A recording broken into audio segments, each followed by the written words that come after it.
I'm testing out this little GoSun solar cooker today. It's mid-October. The sun is fairly low in the sky. I put rice in less than an hour ago, so let's see how it cooked up.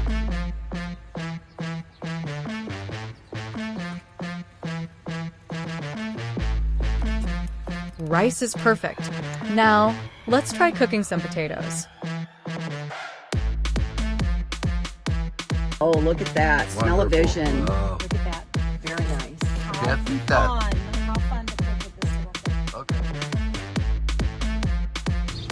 Okay, so I had some noodles in the refrigerator, and I just wanted to see how this did warming something up. They've only been in for about 15 minutes. And they are out. They're very hot. Yes. Yeah, they're hot. Trying to do one more warm up of something from the fridge.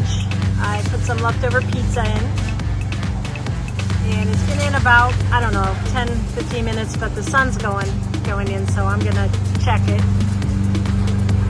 Actually it's warmed. It's hot. Very nice. It's a great little oven. This little GoSun oven is really fun to cook with. It did a great job today.